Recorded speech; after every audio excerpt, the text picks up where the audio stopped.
Welcome to the Honest Mamas podcast, where we talk about the emotional and spiritual aspects of the motherhood journey. We are a team of honest mamas. Myself, Melissa, Sophie, and Claire. We are psychotherapists, moms, and friends. Join us as we get real about the topics that matter to you.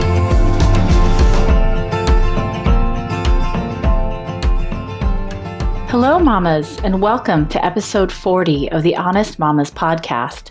Today, I interview Alexa Wilding. She is an artist, writer, and mother to two twin boys. Today, she shares her personal journey through her young son's cancer diagnosis. We talk about surrender as a mother, how to trust that inner knowing inside, and what advocating for yourself actually looks like.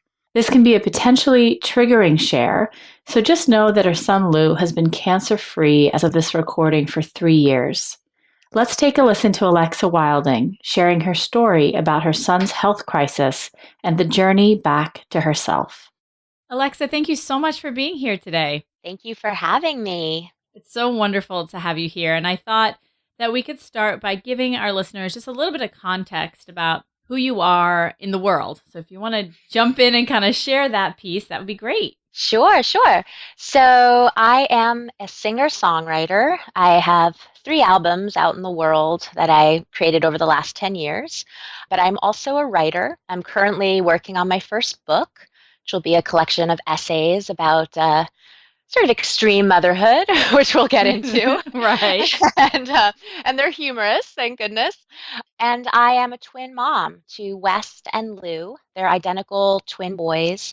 They will be 5 in July. So needless to say, there's a lot going on in my house. Yes, I can imagine. Yeah. I have 2 boys different ages, and that's a lot. I cannot imagine having like a double of like 2 boys the exact same age. On one level, I imagine it's a little easier, and another level, it must be total chaos. When they're having a good day, it's easier, and when they're not, it's just like, a pest in stereo. It's like I have a song I sing sometimes when I really want to like curse or run my mouth, which is it's called There's 2 boys and only one mommy, and I just break into it. It sort of helps me like a mantra. Helps regulate your system a little bit to get through the day. Nice. When Satanama doesn't work or those other ones don't work, that one works for me. Yes, we all have to have our things. So I thought we could also talk a little bit about, one of the main reasons that I thought you'd be such a great guest, not only because you're just lovely as a human being and awesome, but also, because you also have been through some pretty intense health pieces with one of your children, correct? It wasn't both of them. It was just one, correct? Yes.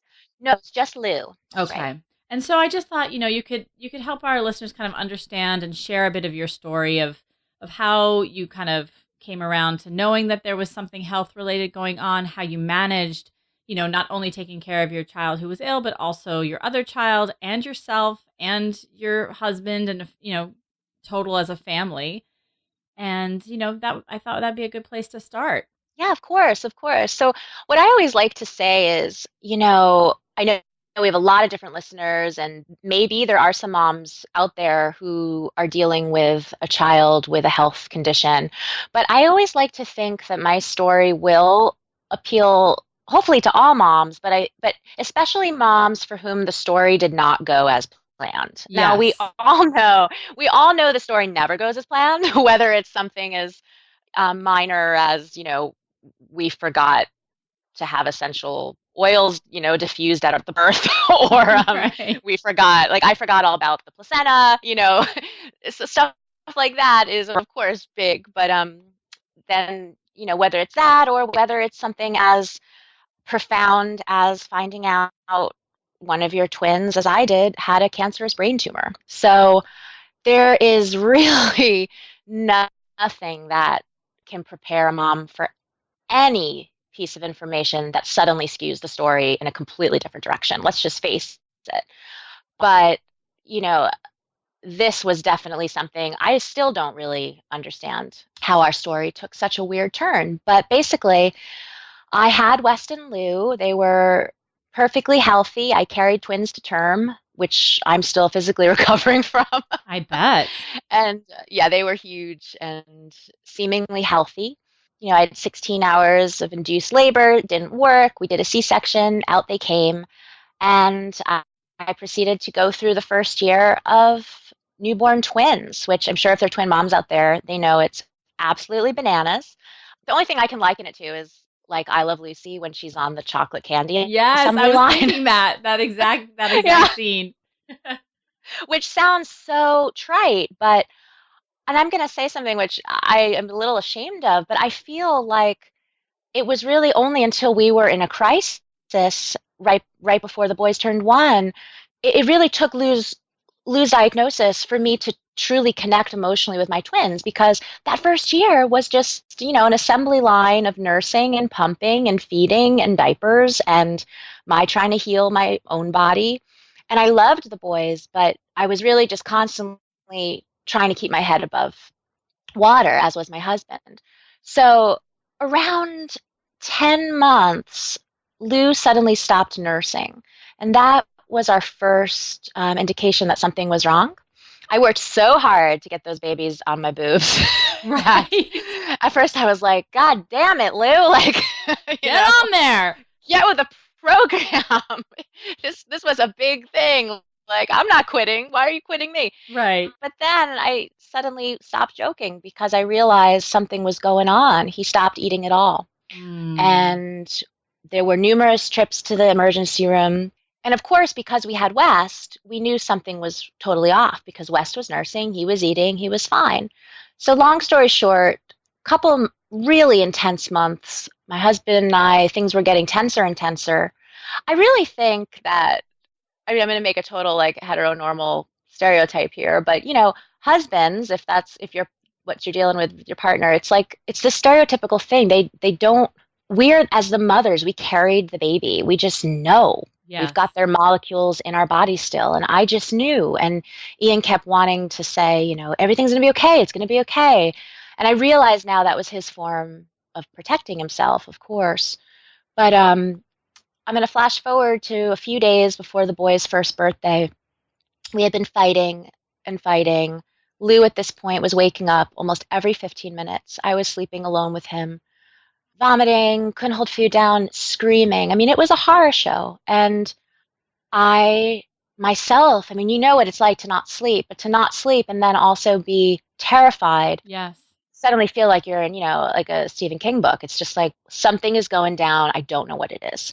So that last day, I strapped Lou into the baby Bjorn. If there's any twin moms listening, I think you know that unless you have another grown-up around, you do not use those baby Bjorns. You do not use those snugglies at all. So I remember being like, how do you use this thing? And I hopped on the subway. It was like a 100-degree day, New York City, middle of Manhattan.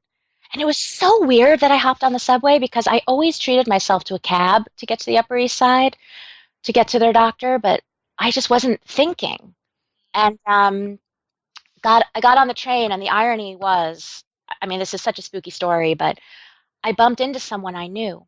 It was the photographer who took one of the last pictures of me as a singer-songwriter before I got pregnant. And it gets worse. At first, I didn't recognize him because he was bald and thin, and he was wearing a paper mask. Now, here I am with my child, having no idea what I'm about to be told. And I bump into this person that was such a big part of my passage from maidenhood to motherhood. I get goosebumps just thinking about that. I do too. I've got goosebumps all over my body. That's incredible. Isn't that wild? Yeah. And I thought about that until right now, but it's such an important part of the story. And I remember getting on the subway and Googling him saying, did I see a ghost? That is how crazy I was that day. And I didn't. He was still alive, but obviously going through cancer treatment. And got on the train. There's my child. We get to the hospital. We saw the last pediatrician who was a part of that practice. All the other ones just didn't know what to do with him. He has Coxsackie. He's got stomach virus. He's got this. He's got that. And the minute I saw her, I felt a trust in her that I had never felt. And it was a weird trust because, first of all, we kind of looked alike. That was really funny. And I really needed a sister. But it was the first of many surrenders for me as a mom to say, I, as this child's mother, cannot help him. Gosh, just pause for Yeah. a minute because that I know, I mean, I can resonate with that. I know so many of our listeners and moms out there that I've spoken to that I'm sure you've spoken to. I think that is one of the hardest things about being a mother is that, Yes. we cannot control it all, we cannot solve it all, and sometimes we don't know it all. A lot of times we Yes. don't know it all. Absolutely. And we try so hard. I mean, and I remember, as a new mom or even as a mom in waiting, getting so crazy about, we can't use those pacifiers. They're not organic, or, I can't eat that, or, we need to spend hundreds of dollars we don't have on an eco mattress. I'm like, while all that stuff is, of course, wonderful, do it. It's like life insurance, like, Yes. why not? Right. But at the end of the day, I did all those things right, and my child still ended up with something terrible. So, yeah, so that was the first of many handovers of just looking this woman in the eye and saying, you need to take care of him. I don't know what to do. And she was the only doctor who thought to measure his head. It was incredible. And we are still very close, and she's still our pediatrician. And I said to her recently, whenever we have a milestone, I always text her, and I said to her, I think about that last day all the time. And she said, I do too, Alexa, because I think she had never gone through something like that as a doctor. So what happened was she immediately knew something was up. She sent me and Lou on this goose chase in the bowels of Mount Sinai Oh Hospital. no. I mean, it's like a hell. My child is like barely breathing. I'm running around. I know something terrible is going to happen. Oh. No idea what it is. I'm shaking. I haven't eaten. I didn't even pack a diaper bag. I mean, I Oh. was out of my mind. Wow. And we do scans and all sorts of things. And then I was told to go back to the office to call Meredith, the doctor. I called her and she said, Alexa, I need you to meet me in the emergency room. Oh. Yeah. And so I hope I don't start crying. I don't mean to up the drama, but what I think about all the time, honestly, what I'm about to share was harder than what followed. It was harder than the surgery. It was harder than the chemo. It was harder than the post-traumatic stress that my whole family still deals with. It's what I call the last walk. And that was the walk from the corner of, what was it, 97th and Madison, few blocks north to the emergency room. And I call that the last walk because my life as a mother, but also as a human, is really divided now between before that walk and after that walk. Yeah. And I remember just shaking. And I had had a miscarriage before I'd had the boys. And I remember the thought that came to my mind, and I hope it's okay to go this deep, was, am I going to lose every child I make? Like, Of course you had that thought. Of um, course you did. yeah, like, and what did I do? What did I Yeah. do to deserve this? And I remember walking to the ER, thinking about Jonathan, the photographer I had seen, thinking, had I been too selfish in my maidenhood? Did I have these babies because I thought I had failed as a musician? I mean, I was thinking up every possible thing. Is it because I had at one point wanted to run away with my guitar player? Like, all kinds of stuff. Like, Right. what did I do? And I remember somehow one foot in front of the other. And we got to the ER and Meredith was there. And, nothing can prepare you for being introduced to a neurosurgeon. And my sister met me there. And so the funny thing was, the neurosurgeon was ridiculously good looking. So thank God for that. Thank God that my sister is like beside herself. We're giggling because she's my sister. I mean, this is horrible, but it's like we're in the depths of hell. And Yes. Sometimes you just have to find laughter or something to get you through. so we called him, Dr. Goodtan. And he was fantastic. And then I was told that it appeared that Lou had a brain tumor that was about to burst. Oh my So, gosh. Wow. yeah. But here's the thing, the doctor, and he was a brilliant surgeon. I mean, we got the best of the very best because they couldn't believe someone had had this tumor. It was such a rare tumor. Only a handful of kids get it a year. But at this point, he looked at me and he said, "Don't worry. 99% of the time, these tumors are benign, and it would be like getting struck by lightning twice." I was like, okay. Honestly, I don't remember much what happened next. We set him up for surgery. The second handover that only occurred to me later on what a big deal it was, because in the moment, I just handed my child over to Dr. Goodtan. Handing your child over to a surgeon and who is going to go into his brain and remove something. They only tell you years later how dangerous that surgery was, and I found out recently that he's like been on the road with it. Like Really? Mr. Goodtan? Dr. Goodtan? Dr. Goodtan and his Good Time Band have Wow. That's amazing. I mean, that's just also such a stroke of timing, like how all the events lined up and here you are with one of the best surgeons, incredible. He did the unthinkable. He extracted the entire tumor. And it's only later on, because wasn't even thinking about cancer at this point. It was only later on that I learned, first of all, how dangerous that had been. They almost lost Lou twice, which is hard for me to comprehend. Of course, they tell you that later too. Yes, and I don't know, there's a part of me that can actually like appreciate them telling you later just so you can slowly digest everything that's happening. I mean, it's so much to take in. So much to take in. And I remember moving forward, I would always get angry with our team, our oncology team and everyone, because they would never tell us. It was like the Amazing Race, like your next challenge. Right. They would never tell us ahead of time, and I realized why. I would have like jumped in the river. Right. I would have gone straight for that. Totally. So, Lou goes through this incredible. Oh, what I was saying was it was incredible that it was fully extracted because, as we learned later, that saved his life. Had any of it still been there, we would have been actively fighting a cancer, or he would have had to have radiation. So anyway, la-di-da. Lou recovers from his surgery. This is all a real blur. We bring him home.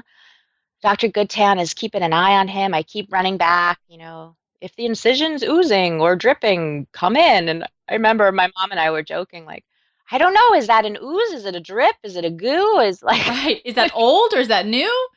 Like, are we all sitting here just covered in like Lou's brain fluid? Like, this is crazy. And also, I imagine that transition also, I mean, I hear so many moms talk about this experience from the NICU when they have babies that go into the NICU and they bring their baby home. And on one level, they're so glad to get out of the hospital. And on the other level, they're terrified because you don't have the staff, you don't have the emergency call button in the way and the proximity that you do when you're in the hospital. So for you, was that transition hard? It was awful. And it was also a preview for what we would encounter later, going through 6 months of chemo and then coming out. It was, and it was interesting because during that surgery, I was so mistrusting of the nurses. I thought everyone was out to get us. Nothing was going the way I wanted it to. I was a new hospital mom. I didn't understand. This was my team. I was so protective of Lou, and nothing was good enough. I didn't understand that I just wasn't going to be sleeping. They don't explain these things to you, but I learned a lot of lessons, which I then brought into, 6-8 months of chemo, which, it broke me down, and we'll get to that. But so Lou recovers beautifully about 2 weeks post-surgery. Meanwhile, West is, a 1-year-old wondering what the hell is going on. Yeah, I can imagine. I mean, it's like, they were pre-language. They could say mommy and milky and, mommy and daddy. And you can't explain to a 1-year-old what is going on. And at that point, they had never, ever been apart. And they had been apart for at that point, it was only, like 9 days. So I always think about that. I never want to exclude Wes from the story because it's his story too, But so we go back to Dr. Goodtan's office, and I always think about what a hard day that must have been for him to have to bring this family in and say, actually, you are the 1%. And all I remember I had bought a new dress. It was like my treat to myself, because we'll get to Mm. that. You need treats, even in crisis.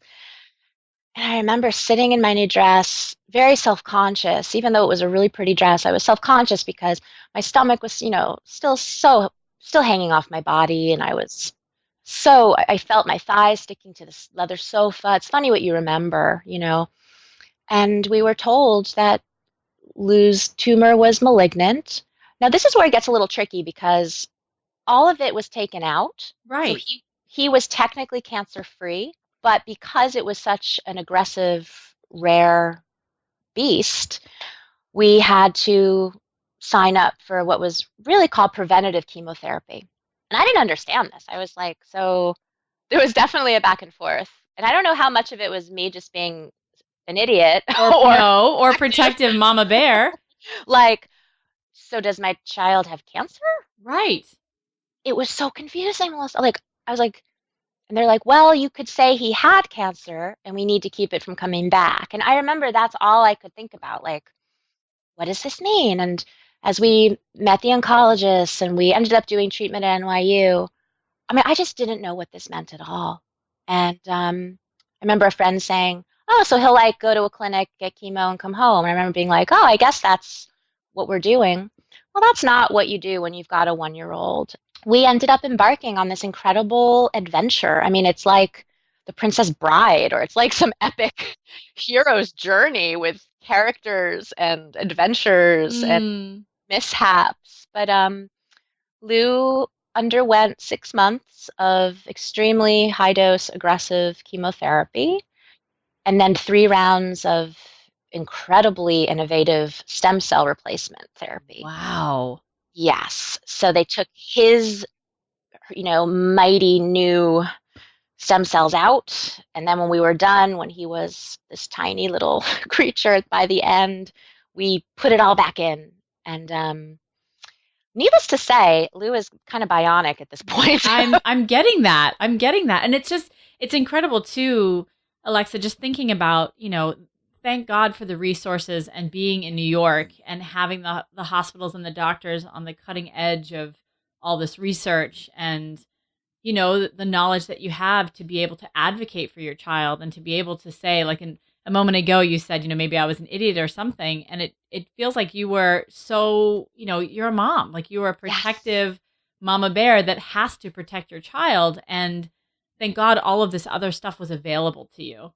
Absolutely. I feel so fortunate. And one of the reasons I don't like to share Lou's specific diagnosis, so I don't, is that it's so rare that the research available online is very old. And basically, it looks like this kid is doomed, Right, right. But the thing with anyone who's been through cancer or any disease or condition knows the research at this point in time, 2018, every week it's changing. Yes. And so it's one of the things I do get protective about because I like to think of every child as their own individual case. And so, but along those lines, our first round of chemo, I learned so much. Ian and I set up a system where we made sure over the course of what ended up being about 8 months, a parent was always with Wes, a parent was always with Lou.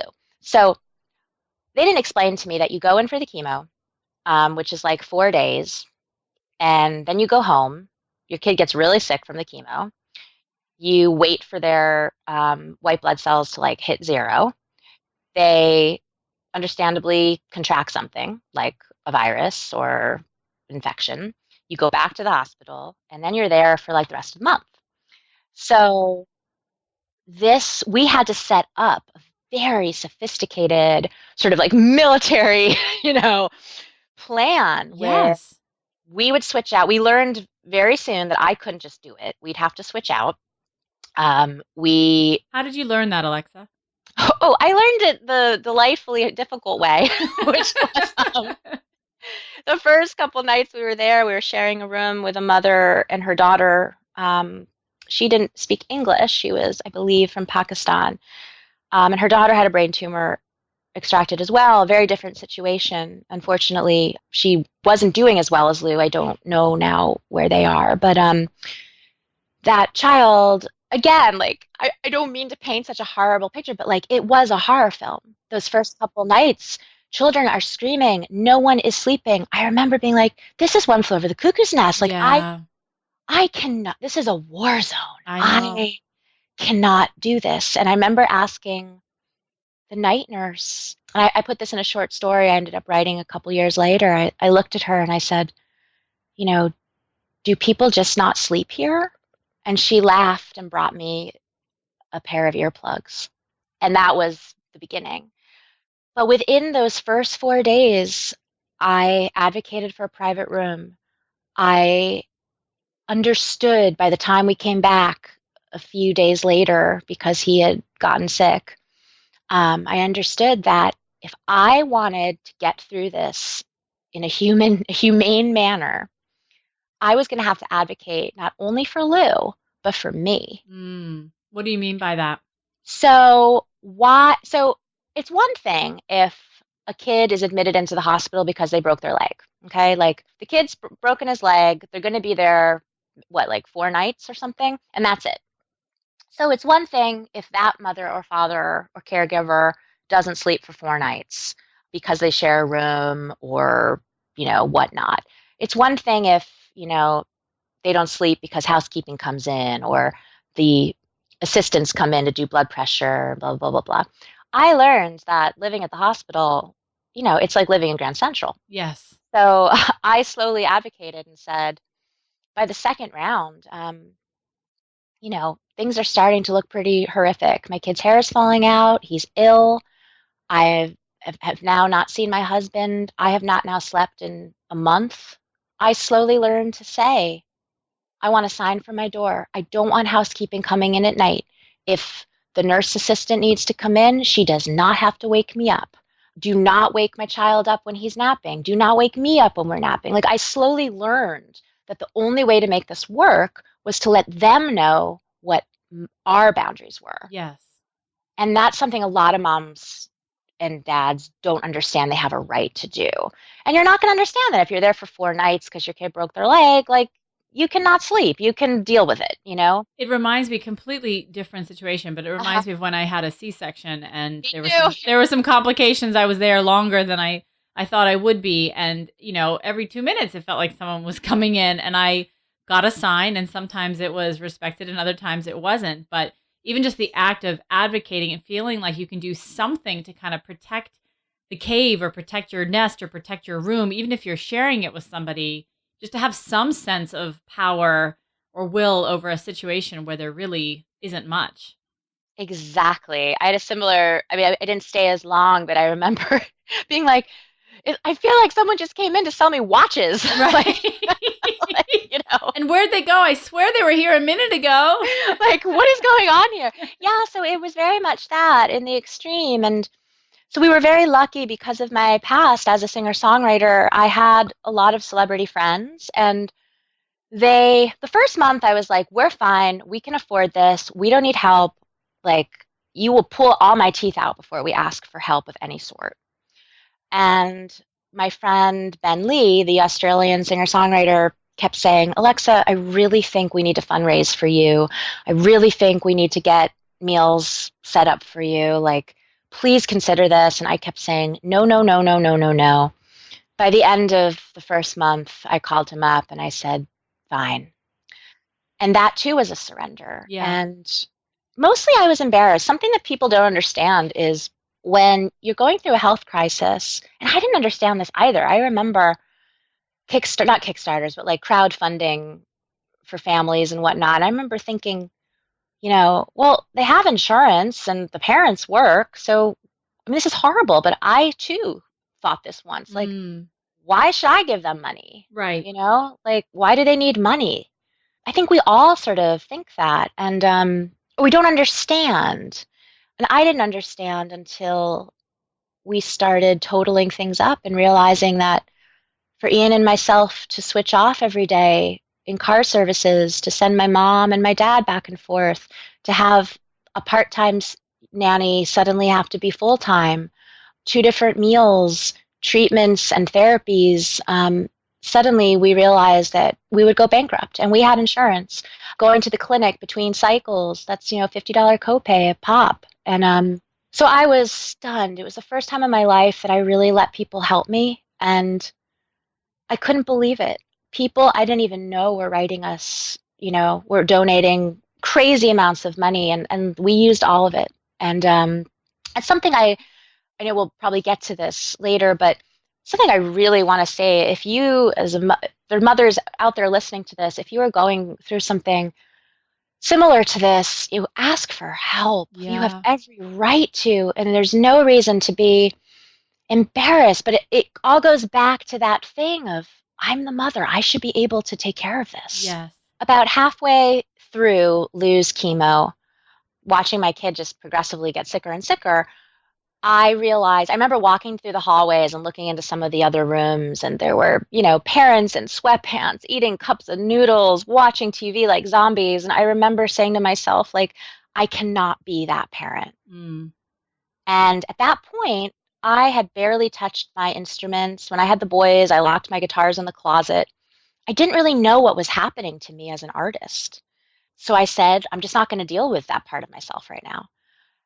And one night, Lou was put to sleep. He'd had a tough day. He was on morphine. They put him to sleep. And it was only 7 o'clock in the evening. And I remember it was like I was possessed by some, magical energy. I walked to the playroom and I asked to borrow a keyboard and some headphones.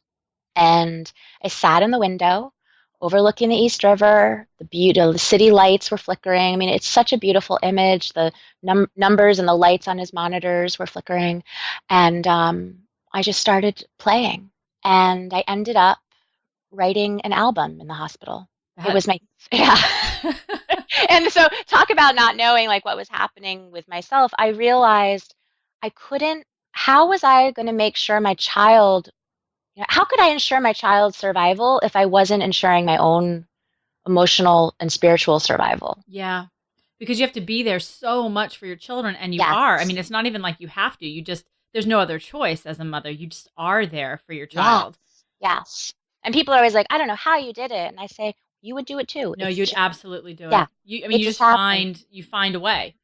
And so by reconnecting with myself as an artist, I also started writing. So that was also part of the beginnings of a bit of a career transition for me, realizing that I also wanted to write. And I ended up applying to grad school during that time. I mean, I know it sounds crazy. People are like, oh, how yeah. do you do that? Yeah. But you know what? By doing all of that, I found my power again. Not only as a mother, actually first as a woman and a person and an artist. And because I felt that power again, I felt like I could kick ass as a mother. And you don't feel like you can kick ass as a mother when your kid is in the cancer ward. No. But suddenly I felt like I could. And believe it or not, room 409 became a very happy place. It looked like a domino spread. We decorated it. We had the sheepskins and the Moroccan pillows. We had music all the time. And Lou made it. And he is 3 years in remission. West is such a brave, incredible brother. We just celebrated 3 years cancer-free on a Make-A-Wish Disney vacation, which was really fun. Wonderful. How lovely. Yeah. And, I'm not going to lie. It's not easy having a child who lives with a prognosis. But I hold that number, inside my own body. And every day I push it closer and closer to 100 in my head. And I just say, we are going to get to 100. We are going to get to 100. And I find the strength to do that through my own practice of music and writing, meditation and exercise, and keeping a healthy and harmonious home. And that sounds very like domestic, but like if I can keep my home happy and healthy, and by that, two parents who are in balance or struggling to be in balance, I really believe that will keep everyone as healthy as possible. I mean, it's a bit of magical thinking, but when that's all you got, you need to believe in it. Well, that's the thing, Alexa. It feels to me that, yes, on one hand, sure, magical thinking, but on the other hand, it almost feels like just a soft protection. It's not like a hard, rigid line, but almost Mm-hmm. like a soft protection of knowing, all of us, not all of a sudden, but I guess along this journey, the priorities in your life and the people that showed up and the amount of gratitude. I mean, I know from situations in my own life when things have been really Yeah. bad, the people that come out of the woodworks, my heart is so open and so grateful for even the smallest gesture. Oh, absolutely. The smallest gestures Yes. are, yes, absolutely. And I just wanted to add an interesting, it's sad, but it has a good ending. I had brought up Jonathan, the photographer, at the beginning of this. Yes. And when Lou was in treatment, he was at Mount Sinai in treatment. We were at NYU, and we actually started texting each other. And he loved hearing about Lou, and we would talk a bit. And it wasn't looking good for Jonathan. And about 2 months before Lou was, going to be released, I remember we suddenly had a little bit of a surplus in our fundraising, Mm. and someone had started one for Jonathan, and I sent some money over. And the next day, we found out that he had passed. And talk about magical thinking, or you go a little nuts when you're when you're in the hospital with your child and you haven't slept in 8 months and you're writing albums and trying to keep him alive, and Right. you're in this really psychedelic space. And Yes. I remember feeling not only the support of everyone who was funding us and feeding us and being there for us, but I started to feel like my angels around me. And Mm-hmm. I felt Jonathan, and I still feel him. And he's definitely one of those sort of angel guides that I think about. And to wrap that up, for me personally, because I know we're talking about Lou, but we're talking also about how I got through, continue to get through, I think of Jonathan, and I think about how he took those last pictures, and I owe it to him as one of my angels. I owe it to him to show him that I'm going to go on with my art, that other people will take my picture and listen to my stories, and that I will advocate for Lou the way he didn't have someone advocating for him. And so it's a very beautiful it's a beautiful thing when people say, "What did you learn the most from this experience?" I say, I learned how beautiful and magical and mysterious this world is. And when you get glimpses into the fragility of life like this, as someone who's given creatures life, it's just a wild, wild experience. What a beautiful, beautiful way to end. I mean, so poetic. I can see the writer and the songwriter and the musician in you as you say all of that. And I hope this story will resonate with a lot of moms that are either, struggled in the past or struggling right now, and families. Yes. And there's so many pieces in here. I could talk to you for a whole nother couple hours. I know we probably have to move on to a glass of wine with this story. But I want to leave listeners with, you have a right to take care of yourself no matter how dire the situation is with your child, and you have to in order to be there for them. Yeah. So you can say to yourself, I may still be here, but Alexa Wilding says she can be your little angel friend. And I say, please take care of yourself. You have my permission. Even in the smallest ways, like, you wearing a dress, or even, Right. Something as small and simple as that just makes such an impact. Absolutely. Thank you so much, Alexa, for being here. And how can people get a little bit more about you if they want to learn more about you? Sure. I'm really active on Instagram. So you can follow me. My handle is just Alexa Wilding. I share a lot about my life as a mother and an artist, and the sort of bonkers, bananas adventures of trying to keep all those different lives up and running at once. So please say hi there. I'm super active and I love to interact. So please feel free to make a connection. Wonderful. Thank you again. Thank you.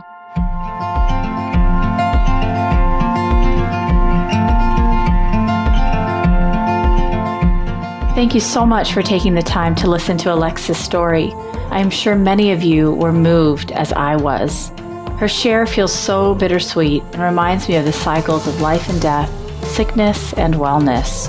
What I loved hearing about was Alexa's finding again of her power, clarity, and strength through an excruciating experience as a parent. We are also so relieved and hopeful that Lou has been cancer-free for 3 years, and we are sending him love and thoughts of healing and health. If you like this podcast, don't forget to subscribe, rate, and review. And to get our show notes, you can go to www.honestmamas.com/episode-40. Sign up for our Honest Mamas e-course and get more information. You can go to honestmamas.com and join our thriving community at facebook.com/Honest Mamas Community, where these conversations and way more will continue.